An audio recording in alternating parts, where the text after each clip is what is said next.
네, 안녕하십니까. 오늘 말씀은 시편 97편부터 99편까지 말씀입니다. 요절 말씀은 시편 98편 1절. 새 노래로 여호와께 찬송하라. 그는 기이한 일을 행하사 그의 오른손과 거룩한 팔로 자기를 위하여 구원을 베푸셨습니다. 시편 97편은 기쁨의 근원이 어디서 나오느냐를 묻는 시편인데, 해답은 하나님께로만 기쁨이 나온다는 것입니다. 기쁨의 삶을 살고 싶으면 하나님께 나아갈 때 기쁨을 누리는 삶을 살 수 있다는 것입니다. 여호와께서 다스리시나니 땅은 즐거워하며 허다한 섬은 기뻐할지어라. 기쁨의 뿌리는 하나님께만 있기 때문에 하나님 없이는 참 기쁨이 없다는 것입니다. 2절 의인이여 너희는 여호와로 말미암아 기뻐하며 그의 거룩한 이름에 감사할지어다. 그러니까 참 기쁨은 하나님밖에 없기 때문에 그 하나님께서 기쁨을 주신 것에 대해서 감사하는 것입니다. 이제 제가 안식년 기간에 유행했던 말 중에 하나가 소확행입니다. 그러니까 작고 소소하지만 확실한 행복이라는 말이 유행을 하던데, 그러니까 어떤 장사를 하는데 아주머니가 매번 5일장 올 때마다 제가 파는 버섯 파프리카를 사러 오면서 이 소확행이라고 하셨습니다. 그리고 이 버섯으로 탕수육을 해 먹고 이 파프리카로 샐러드 해 먹는 게 유일한 소확행이라는 것입니다. 그러니까 이분의 그 마음이 이해는 됩니다. 그러나 한편으로 기쁨의 근원 되시는 하나님을 모르니 참 기쁨이 없고, 이렇듯 사소한 것에 삶의 소망을 두고 이런 것에 의미를 부여하는가 싶기도 하며 불쌍한 생각이 든 적이 있습니다. 하나님은 우리에게 참 기쁨과 생명을 주시는 분이십니다. 하나님이 우리의 마음 가운데 계시면 우리는 기뻐하고 생명력 있고 의미 있는 삶을 살게 됩니다. 그래서 우리가 하나님을 기쁘게 해드릴 때 내게도 이 샘솟는 기쁨이 넘칩니다. 또한 하나님의 기쁨은 또 다른 사람을 섬기라, 너희가 먹을 것을 주라, 이렇게 말씀을 하셨지 않습니까? 그래서 하나님의 말씀에 순종해서 다른 사람을 섬길 때 우리는 알 수 없는 기쁨을 맛보게 됩니다. 한국에서 제가 이제 병원에 있으면서 이제 심심해서 쉬스턴 최영기 목사님 가정교회 사역 유튜브를 한 3, 400편을 봤는데, 그때 가정교회 음식을 매번 해서 이 목장의 형제 자매들을 섬기는 게 쉽지는 않다고 했습니다. 그런데 그들이 늘 그걸 할 수 있었던 것은 이게 새로운 형제 자매들이 와서 자신이 이 일에 쓰임 받고 있다는 거, 이 생명들이 살아나는 거, 그러니까 다른 사람들을 섬길 때 새 힘이 생기고 또 이것을 계속해서 섬길 수 있는 동력이 생긴다 간증을 했습니다. 이제 저희도 이제 지난주 성탄 모임에 신앙적으로 그동안 힘들었던 몇몇 형제 자매들을 초청해서 선물도 나눠주고 음식도 대접을 했는데 다들 정말 기뻐하고 즐거웠습니다. 그러나 제일 기뻐하고 감사한 사람은 바로 이제 저와 저의 아내였습니다. 왜입니까? 이렇게 다른 사람을 섬기니까. 근본 하나님을 모르고 참 기쁨이 있을 수가 없다는 것입니다. 하나님 중심이 아니라 자기 중심이면 기쁘다고 하는데, 이제 이 기쁨을 채우고 할수록 공허해지고 또 중독이 될 수가 있습니다. 그러니까 알코올 중독, 도박 중독도 처음에는 기쁨으로 했지만은, 그러나 이 기쁨이 이 중독으로 빠져들게 되는 것이 아닙니까? 그러니까 자기 뜻대로 살았던 사람들이 대표적인 게 이제 사사기 시대라고 할 수가 있지 않습니까? 그 시대를 한마디로 자기 소견이 옳은 대로 사는 시대입니다. 그러면 우리가 이제 그 사사기를 읽을 때 기쁘고 만족을 합니까? 제일 어둡고 무질서하게 이게 과연 하나님의 백성들의 삶을 삶에 사는 모습이 이런 것인가? 이렇게 살아도 되는가? 탄식이 됩니다. 그런데 나를 기쁘게 하기 위해서 살다가 어느덧 마치 자신이 이 사사기 속에 사는 삶과 같이 될 수가 있습니다. 그러니까 우리는 하나님의 말씀에 순종하면서 사는 성도들입니다. 하나님의 말씀에 순종하면 참 기쁨이 있습니다. 오늘 말씀의 또 패턴도 이제 지난번에 봤던 욥기와도 같습니다. 어, 욥이 하나님께 자꾸 질문을 하지 않습니까? 하나님, 내가 무엇 때문에 이 고난을 당하는 겁니까? 하나님 어디 계십니까? 내가 고난 당한 이유가 무엇입니까? 자꾸 묻는데 욥기를 읽으면서 우리가 어, 시원하지 않습니다. 하나님께서 대답도 안 해주시고 37장부터 하나님이 폭풍 중에 나타나시고 그리고 이유를 하나도 대답해 주지 않으시고 하나님께서 또 질문을 하십니다. 요약을 하면은 내가 창조할 때 너 어디에 있었느냐? 그때 있을 리가 없지 않습니까? 또 내가 이런 특이한 짐승 10가지를 말씀하시는데 타조, 하마를 만들 때 창조주인 내가 그걸 만든 이유를 너는 아느냐? 그때 욥은 알 리가 없습니다. 마지막으로 이제 욥 네가 하나님 생각을 알지 이제 모르겠습니다. 이렇게 하니까 이제 41장에 거기서 끝나는데 이제 거기서 강조하는 것은 하나님과 피조물인 욥의 질적인 차이가 있다는 것입니다. 창조주의 지혜와 권능을 욥이 다 이해할 수가 없다는 것입니다. 그래서 욥은 42편 1절, 2절에서 주께서 못하실 일이 없습니다. 거기서 욥의 질문이 사라졌습니다. 전능하신 3절에 하나님 앞에 내가 무지한 말로 이치를 가린 것을 용서해 주십시오 말합니다. 그리고 6절에 내가 스스로 질문을 다 걷어들이고 티끌과 제 가운데서 회개하나이다 이렇게 고백을 합니다. 그러니까 본 시편도 똑같은 패턴이라는 것입니다. 이 참된 기쁨이란 것은 내가 알고 이제 주님이 이 기쁨이신데 그래서 하나님의 말씀대로 순종하면 기쁨이 잘 모르지만 말씀에 순종하면 기쁘다는 것입니다. 나 중심이 되면 멍이 드는데 하나님 중심으로 하나님의 말씀에 순종하고 하나님의 말씀을 기뻐하면 내 기쁨이 된다는 것입니다.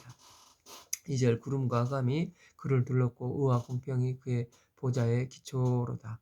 3절 불이 그의 앞에 나와 사방의 대적들을 불사르는도다. 4절 그의 번개가 세계를 비추어 땅이 보고 떨었도다. 5절 산들이 여호와 앞에 곧 온 땅이 주 앞에서 밀랍같이 녹았도다. 6절 하늘이 그의 의를 선포하니 모든 백성이 그의 영광을 보았도다. 7 조각한 심성을 섬기며 허무한 신상을 섬기며 허무한 것으로 자랑하는 자는 다 수치를 당할 것이라. 너희 신들아 여호와께 경배할지어다. 8절 여호와여 시온 중에 심판을 듣고 기뻐하며 유다의 딸들이 즐거워하였나이다. 그러니까 하나님의 말씀을 순종하고 경배하고 수용하고 살다 보면 여호와의 알 수 없는 기쁨이 내게 물밀듯이 임하게 된다는 것입니다. 그러니까 하나님 없는 기쁨은 없습니다. 10절 여호와를 사랑하는 너희 악을 미워하라. 그의 성도의 영혼을 보전하사 악인의 손에서 건지시느니라. 이 말씀은 이제 온 땅 위에 지존하신 여호와를 사랑할 때만 우리가 악을 미워할 수 있다는 것입니다.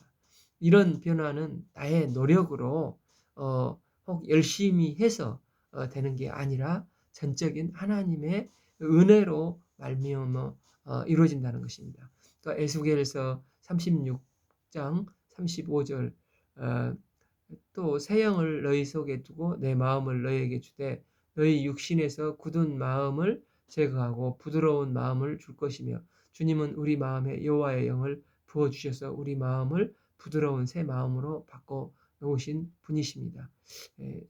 26절인가요?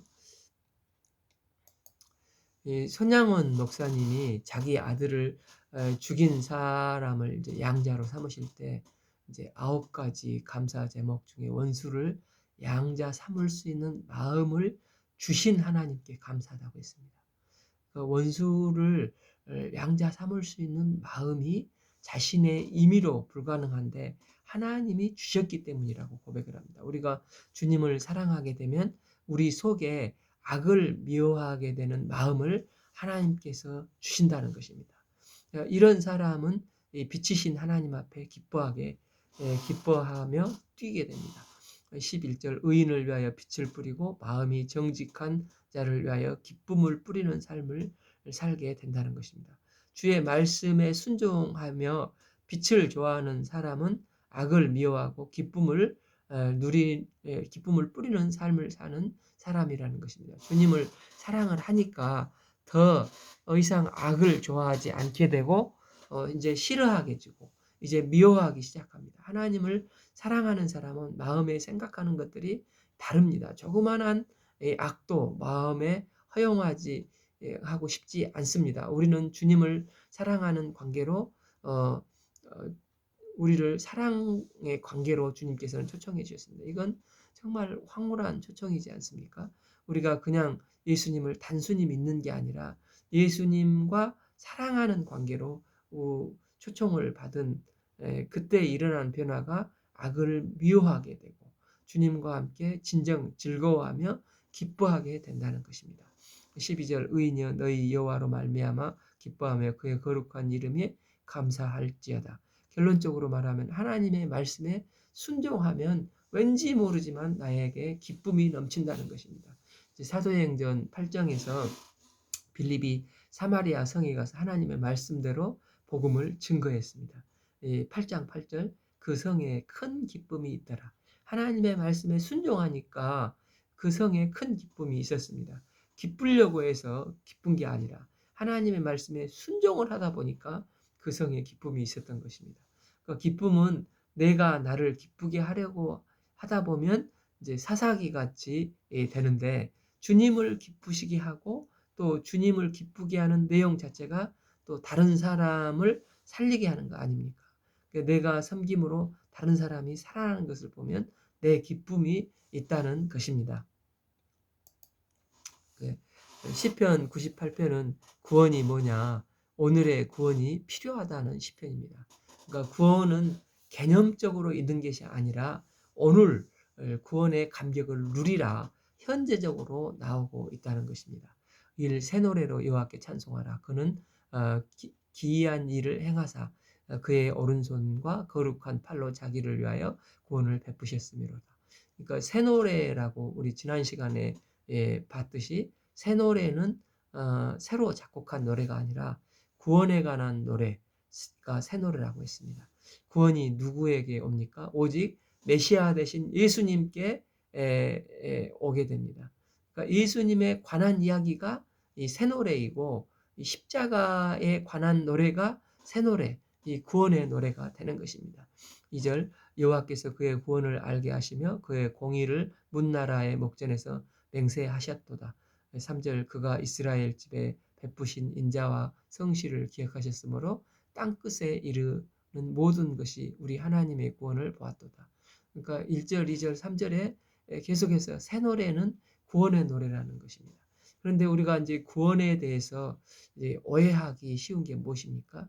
맨날 이 구원을 과거에 구원받았던 걸로 묶어놓기 쉽습니다. 아, 그때 내가 왕년에 이런 사람이었는데 이 프롬프트 구원해 주셨지 하는 것으로 과거에서 묶어놓습니다. 구원을 알게 하시며 기억하라는 뜻은 옛날 구원받은 이 감격을 오늘로 끄집어내서 오늘을 살라는 것입니다.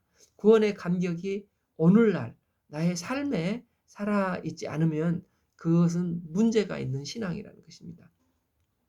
그러니까 이제 가정주부들이 냉장고에 냉동실을 너무 믿지 말라는 말을 합니다. 그래서 이게 팩트맨이라는 TV 프로그램에서 가정주부들은 냉동실에 있는 벽돌 음식을 믿지 말라고 이렇게 말을 합니다. 그러니까 언제 냉동실에 들어갔는지 모르는 음식들을 이제 벽돌처럼 꽁꽁 얼었다고 해서 벽돌 음식이라고 한다고 하는데, 이제 어느 날 그때 이제 조사를 해 보니까 4달 된 이 조개가 예 RLU, 그러니까 이게 아마 오염도 기준인 것 같은데, RLU가 200 기준인데 4달 후에는 5,400 RLU가 됐고, 또 소고기는 1년이 된 소고기인데 28,000 RLU. 이제 어제 언제 넣었는지 모르는 굴비는 25만 RLU. 이건 뭐 벽돌의 음식들이 화장실보다도 10배에서 심하면 1000배까지 더 오염되어 있다는 것입니다. 이게 식중독에 걸리게 하는 노로바이러스도 영하 20도가 되는데도 살아있다는 것입니다. 그러니까 오늘 시편은 이제 구원이 이 냉장고의 냉동 음식인 이 벽돌 음식 같아서는 결코 되지 않는다는 것입니다. 하나님의 구원의 감격을 오늘날 현재적으로 누려야 한다는 것입니다. 그래서 이 선교와 전도는 이 기쁨이다, 이렇게 말하는데, 다른 사람의 생명을 살리고자 하니까 기쁨이 되는 것입니다. 그러니까 어제 받아 나온 것 말고, 이제 얼린 벽돌과 같은 음식을 말고 오늘 받아서 누려야 한다는 것입니다. 그래서 하나님께서는 우리에게 벽돌 음식을 주지 않으시려고 일용할 양식, 이 매일매일 만나를 주시지 않습니까? 10년 전에 들었던 말씀으로 오늘을 살면은 우리는 정말로 낡은 가죽부대와 같이 생명력 없는 삶을 살게 됩니다. 매일매일 일용할 양식 말씀을 받아 먹음으로 이 따끈따끈한 음식을 먹고 구원의 감격이 넘치는 따끈따끈한 삶을 살아야 되는 것입니다. 그래서 4절부터 이제 악기를 이용해서 찬양하고 수금과 나팔, 이제 호각으로 찬양하라, 온갖 악기를 아름답게 찬양하라 쭉 나오면서 현재형으로 현재 찬양을 하고 현재 구원을 노래하고 누리라고 하고 있습니다. 4절 온 땅이 여호와께 즐거이 소리질지어다, 소리내어 즐겁게 소리내어 찬송할지어다. 5절 수금으로 여호와를 노래하라, 수금과 음성으로 노래할지어다. 6절 나팔과 호각으로 왕이신 여호와 앞에 즐겁게 소리질지어다. 또한 자연을 향하여 현재적으로 찬양을 하라고 합니다. 이제 바다와 거기에 충만한 것과 세계와 그 중에 거하는 자는 다 외칠지어다. 8절 여호와 앞에서 큰 물은 박수할지어다. 산악이 함께 즐겁게 노래할지어다. 9절 그가 땅을 심판하러 임하실 것이미로다. 그가 세계를 심판하시며 공평으로 그의 백성을 심판하시리로다.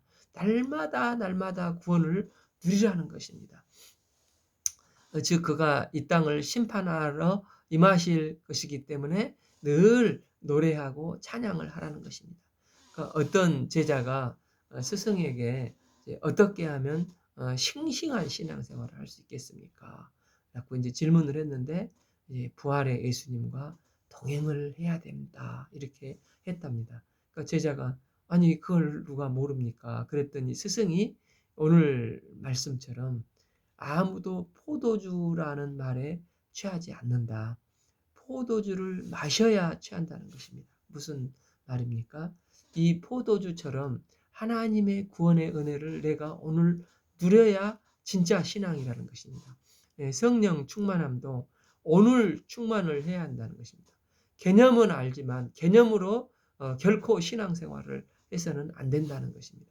개념으로 신앙생활하는 게 아니고 포도주란 말을 들으면 취하는 게 아니라 마셔야만 취하듯이 성령 충만함을 말한다고 성령 충만한 게 아니고 오늘 누려야, 구원의 감격을 누려야, 성령 충만함을 해야 그때 구원의 감격스러운 삶을 살게 된다는 것입니다. 그래서 새 노래라는 것입니다. 영적으로나 육적으로나 새 걸 먹어야지 유통기간이 지난 묵은 것들, 이 벽돌 음식을 먹으면 식중독에 걸립니다.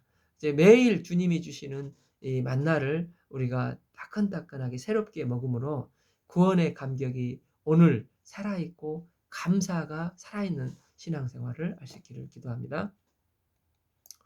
이제 99편은 이제 거룩인데 거룩은 뭔가 구별된다는 것이지 않습니까? 그러니까 하나님은 뭔가 구별되는 것처럼 다르다는 것입니다. 하나님은 실제하시는 분이시고 하나님은 거룩하다, 거룩하다 쭉 나오는데 그러니까 성도가 이 거룩한 무리인데 우리 기독교인들도 하나님이 뭔가 다르고 구별됐던 것처럼 달라야 된다. 우리의 성도의 삶은 이 다른 것을 누려야 된다는 것입니다. 1절 여호와께서 다스리니 만민이 떨 것이요 여호와께서 그룹 사이에 자정하시니 땅이 흔들릴 것이로다. 여기서 이제 여호와께서 그룹 사이에 자정하시니 이 그룹은 소그룹이 아니라 천사 그룹 천사가 따로 있는데 히브리어로는 마라크 또 헬라어로는 엥겔로스 영어로 엔젤 이 천사는 보통 날개가 안 달려 있는 천사입니다. 물론 조금의 차이는 있지만 천사는 사람처럼 생겼고 그룹은 날개가 달려 있습니다. 천사가 하는 역할은 기본적으로 대리에서 보내심을 받은 자, 대사 역할을 하지 않습니까? 그래서 하나님의 뜻을 전하기 위해서 보낸 사자. 예를 들어서 아브라함에게 사람의 에게 하나님의 뜻을 전하기 위해서 보낸 천사에게 날개가 달린 것이 없고 사람의 모습으로 보내지 않습니까? 또 마리아에게 수태고지를 알리는 가브리엘 천사 이런 것은 천사입니다. 그러나 하나님의 뜻을 행하기도 하고 하나님을 이들은 대신해서 어떤 일을 행하는 대리인으로도 대리인 역할도 할 수 있습니다. 반면에 그룹은 하나님의 뜻을 대리하면서 어떤 일을 한다기보다는 하나님이 지키라고 명하신 것을 지키는 존재들입니다. 특별히 하나님의 임재를 상징하는 장소에 항상 그룹들이 지키고 있습니다. 그룹은 지키는 자들, 얼굴도 사람의 얼굴도 아니고 에스겔서를 보면 사람과 짐승의 얼굴 같이 붙어 있습니다. 물론 모양은 때때로 달라지기도 하지만 보통 짐승의 얼굴, 사람의 얼굴이 같이 있는 경우가 많습니다. 그러니까 날개가 꼭 달려 있고 하나님의 보좌를 지키고 있습니다. 또 하나님의 임재를 상징하는 지성소에도 그룹이 수놓아져 있고 법궤에는 그룹이 아예 금으로 만들어져 있습니다. 또 스랍이라고 하는 것이 있는데 이것은 이제 이사야에서 보면은 하나님의 보좌 앞에서 찬송하는 천사들이 나옵니다. 그래서 역할이 각각 조금씩 다를 정도로 생각하지만은 그냥 천사라고 보편적으로 말을 합니다.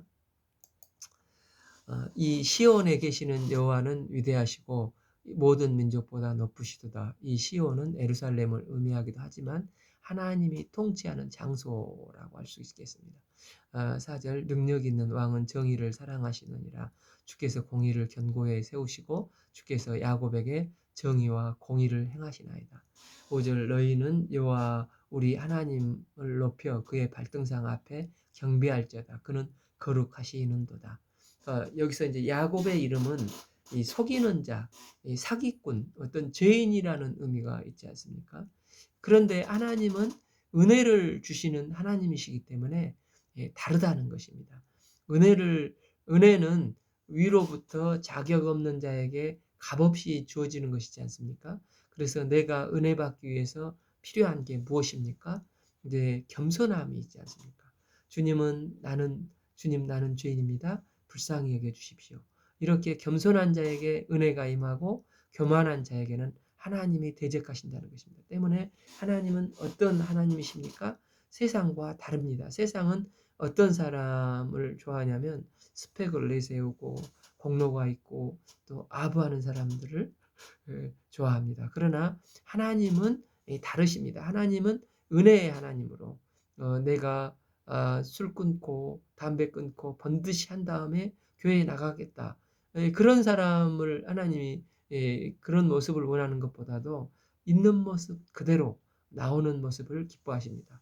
그리고 하나님은 거룩하다 하면 잘 모르니까 하나님은 다르다고 말씀을 하시는 것입니다. 하나님은 자격 없는 자, 죄인을 부르시는 분으로 하나님은 다르시는 분입니다. 그게 복음이라는 것입니다. 이제 탕자의 비유에서 아버지와 아들과 관계도 그렇지 않습니까? 아버지는 다르다는 것입니다. 아버지니까 용서를 해 주실 거라 하고 이제 탕자가 집으로 돌아가지 않습니까? 이처럼 하나님이 다르다는 것이 거룩이라는 것입니다. 그래서 시편 기자는 하나님이 다르다는 것을 응답의 하나님으로 설명을 하고 있습니다. 하나님은 우리의 기도에 응답을 해 주시고 실제 하나님을 누리고 살게 하십니다. 응답은 어떤 개념이 아니고 실질적으로 응답을 해 주심으로 하나님을 인격적으로 누린다는 의미지 않겠습니까? 6절 그의 제사장들 중에 모세와 아론이 있고 그의 이름을 부르는 자들 중에 사무엘이 있도다. 그들이 여호와께 간구함에 응답하셨도다. 7절 여호와께서 구름 기둥 가운데서 그들에게 말씀하시니 그들은 그가 그들에게 주시는 증거와 율례를 지켰도다. 8절 여호와 우리 하나님께서 주께서는 그들에게 응답하셨고 그들의 행한 대로 갚으시게 하셨으나 그들을 용서하신 하나님이시니다. 9절 너희는 여호와 우리 하나님을 높이고 그 성산에서 예배할지어다. 여호와 우리 하나님은 거룩하심이로다. 이게 응답하신 하나님을 강조하고 있는데 이 응답하시는 하나님은 개념으로 이해를 하면 안 되고 이제 실제로 누려야 한다는 것입니다. 개념이 얼마나 이제 그 무서운 거냐면 나이 들면서 호기심도 사라지고 배우는 마음도 없습니다. 그래서 지나가다가 저게 뭐야 새라 하면은 그냥 이제 쳐다보지도 않고 새겠구나 하는 개념으로 이제 새를 이해를 합니다. 이처럼 우리 신앙에도 처음에는 이제 이제 여러 가지 막 묻고 또 구원의 감격이라고 하면 또 그 감격을 누리지 않습니까? 그러나 이제 그 다음에 시간이 오래 지나서 구원이 나오면 이제 에, 이미 아는 거네 하면서 구원을 말하네 그냥 넘어가 버리는 것입니다. 그러니까 시간이 지날수록 실제를 만나지 못하고 개념적인 신앙생활을 하기 쉽다는 것입니다. 그래서 왜 다윗이 응답의 하나님이라고 그들이 여호와께 간구함에 응답하셨도다. 그들에게 응답하셨고 계속 응답의 표현을 쓰냐면은 여호와는 나의 반석이요. 이게 매번 인격적으로 체험적인 응답의 하나님이라는 것입니다. 내가 너무 흔들렸는데 주님이 나를 반석 위에 올려주신 것을 응답해 주셨다는 것입니다. 여호와는 나의 목자십니다. 양은 아무것도 모르고 웅덩이와 가시덤불로 헤매고 있지 않습니까? 그런데 참 목자 되신 주님을 만나면 이제 살게 되지 않습니까? 목자는 나를 늘 푸른 풀로 인도해 주시고 먹이십니다. 안전하게 보호해 주십니다. 여호와는 나의 목자이십니다. 여호와는 나의 방패이십니다. 공격당할 때 어딘가 피할 곳이 있어야 하는데 여호와는 나의 피난처요 방패로 나를 실제적인 위험에서부터 막아주십니다. 이렇게 하나님은 개념이 아니라 실체, 삶 가운데 응답의 하나님이시라는 것입니다. 그래서 나의 하나님은 응답의 하나님, 이 상투적인 표현이 아니라 인격적이고 그때그때 삶 속에서 나를 체험케 하고 하나님을 인격적으로 알아가는 하나님이라는 것입니다. 그래서 거룩은 하나님은 달라. 나의 하나님은 달라. 은혜의 하나님, 나의 하나님은 달라. 응답의 하나님. 그래서 거룩한 하나님을 내 삶 속에서 응답으로 누리는 종이 되기를 원한다는 것입니다. 그러니까 이제 오늘 말씀을 정리하면 기쁨은 하나님을 기뻐하는 것이 내 기쁨이 된다는 것입니다. 또 구원은 오늘 구원의 감격이 살아있는 것이 이제 벽돌 신앙이 말고 오늘 만나를 먹는 따끈따끈한 신앙이 되어야 한다는 것입니다. 또 거룩은 무엇입니까? 하나님은 다르다는 것입니다.